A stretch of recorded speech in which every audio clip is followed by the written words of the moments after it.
Welcome to Myo360, the podcast, where we'll delve into all topics related to myofunctional therapy, including airway health, snoring, sleep apnea, TMJ, tongue ties, thumb sucking, and even bedwetting.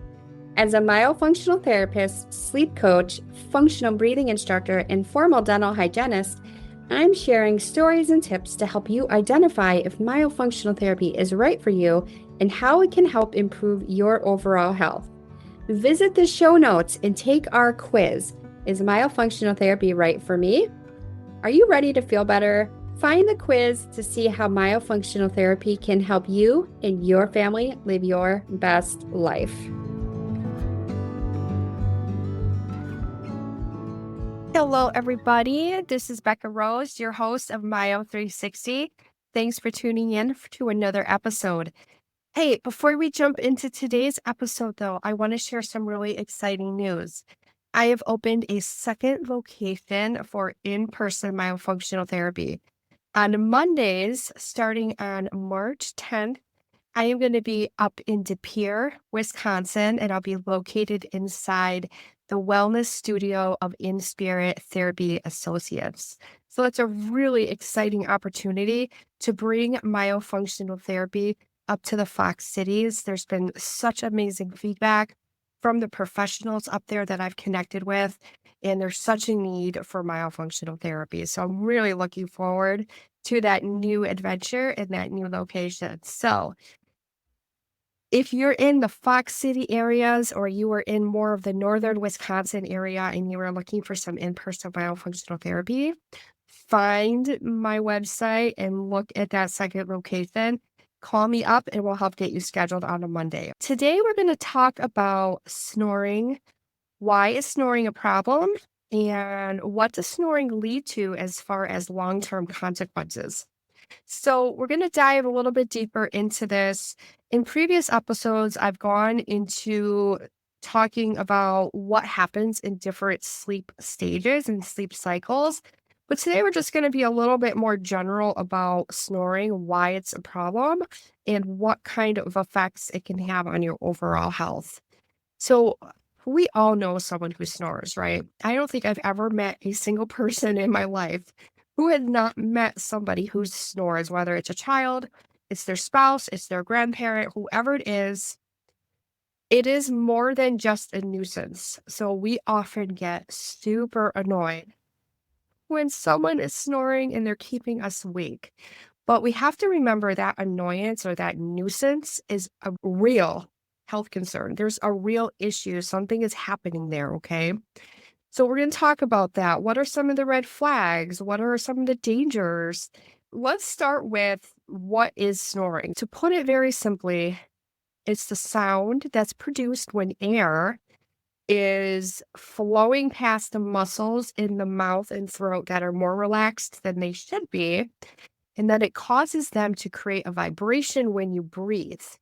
Now, some of these relaxed tissues could be your tongue, the soft palate, which is behind the hard roof of your mouth, and your throat, and your uvula, which is that little hanging ball in the back. That's also a contributing factor. But what I tell people is a little more direct than that, and it gets right to the point. I tell people that snoring is the sound your body makes when you are struggling to breathe.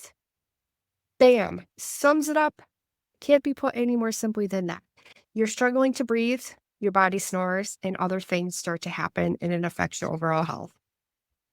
So sometimes people snore on occasion, like maybe they went out and they had a great big meal that night, or maybe they had a little more alcohol than they're used to drinking, or maybe they're sick, they have a head cold, or they're getting over a sickness. Occasional snoring is not going to have an overall impact on your health. When it becomes a problem is when it is long-standing, it's chronic, and generally then that snoring pattern or that breathing problem that's happening at night tends to compound and get worse as years and years go by.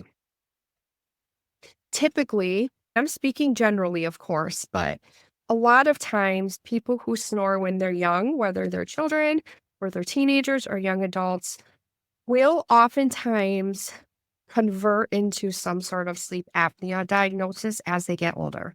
Now, that is not guaranteed. It does not mean that if you snore, you're guaranteed to have sleep apnea.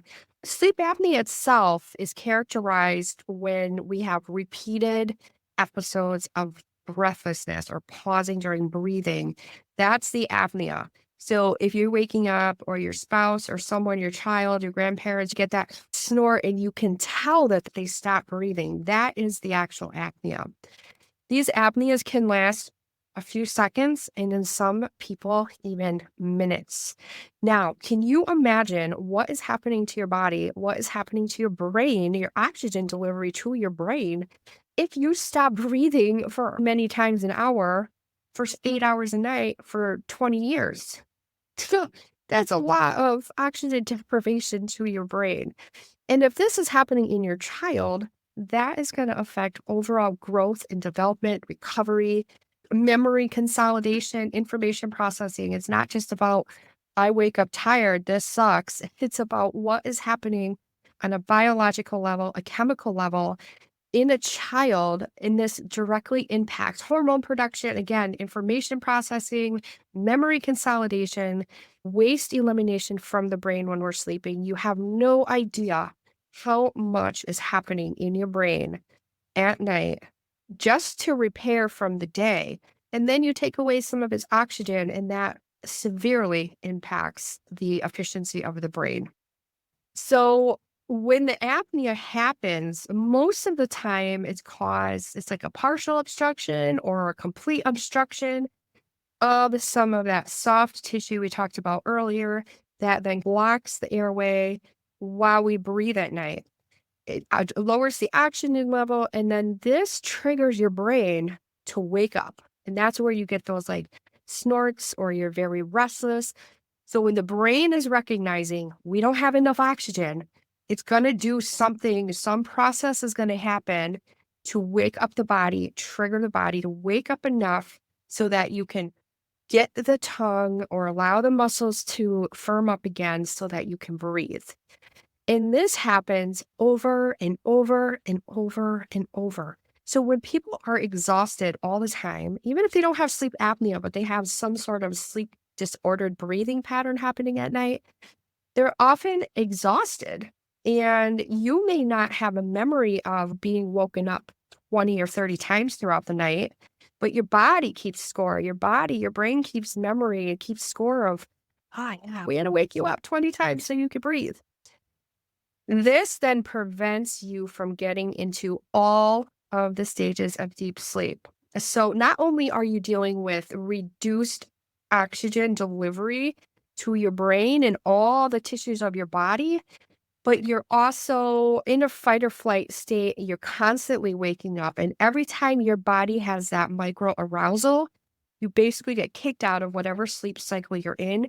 You start over again in stage one. So most of the time, you are hardly getting enough restorative deep sleep stages because you keep starting over at stage one.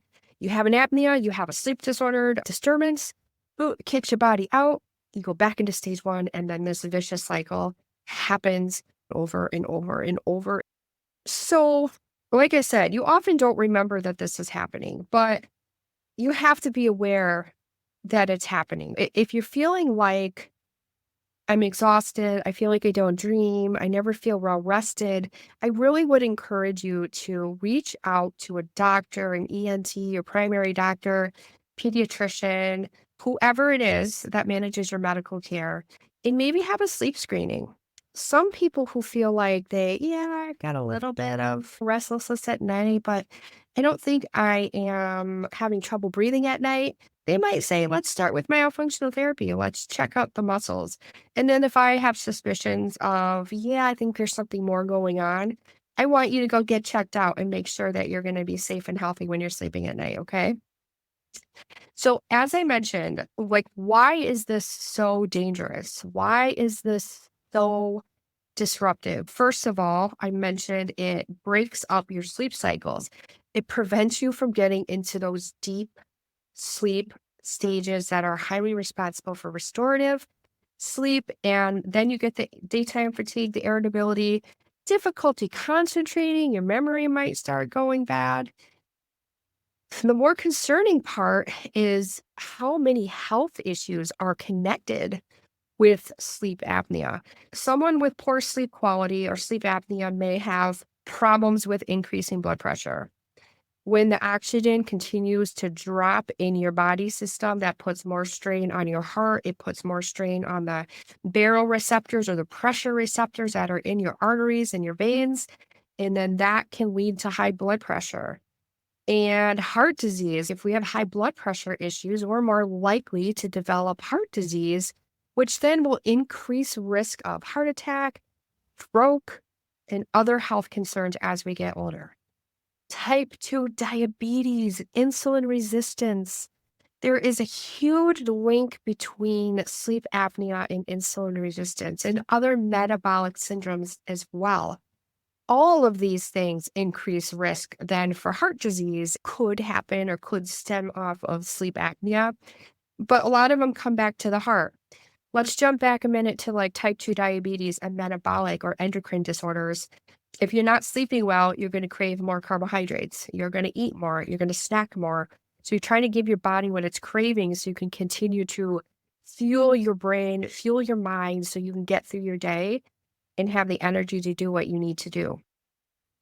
But ultimately, we also see a lot of cognitive decline when there's chronic sleep deprivation, again, because we've been limiting our brain function for years and years and years. And some people suggest that this can have a direct impact on things like dementia. How snoring, poor sleep quality, sleep apnea affects your relationships. Is it disturbing your spouse? Is it disturbing your children? Is it causing strain in relationships? Because marriages become strained when snoring is so bad. And we forget, as people, we forget, oh my gosh, it's like they're not doing this on purpose, right? They're not like snoring and keeping you up all night on purpose. But we get annoyed because we have to listen to it and then we can't sleep because it's so disruptive. We have to remember what this person is experiencing when they're having those episodes of snoring. So we definitely don't want you to have strain in your marriage if, you're having some sleep, but most of all it comes down to your health. We want to make sure your health is where it needs to be. As I mentioned, contact your healthcare provider. See if you can get a sleep screening or a sleep study to at least rule out something serious.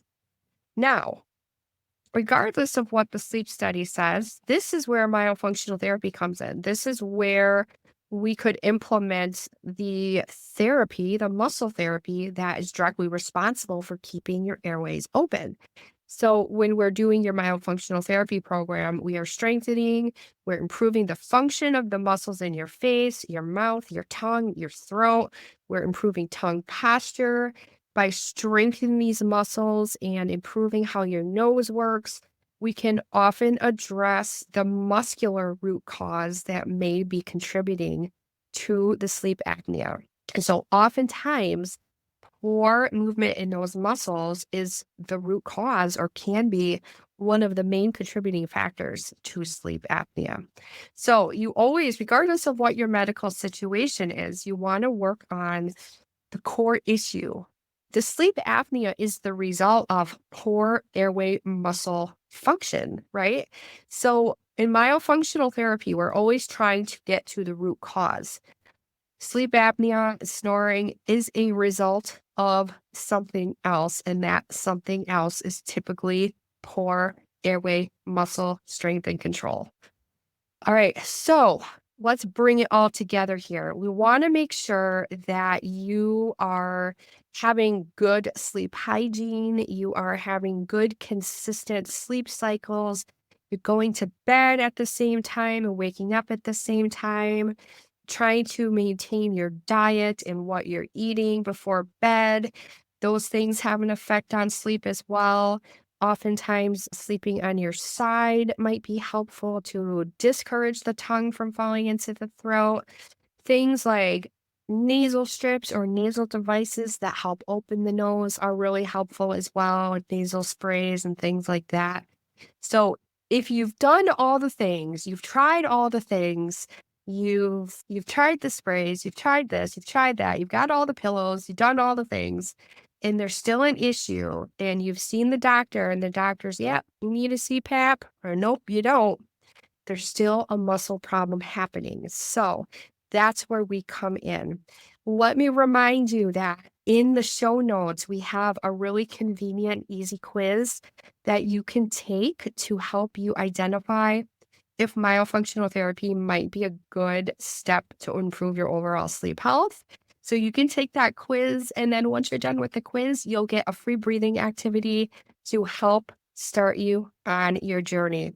But as always, visit our website, schedule your free call with us so we can talk about your symptoms and help you come up with a plan that's going to help you sleep better and feel better. So, thanks for listening. We're going to catch you again next time, and have a great day. And now for the fine print. The information presented in this podcast is for educational purposes only and should not be taken as medical advice. We recommend consulting with a qualified healthcare professional for any questions or concerns you may have regarding your specific health condition.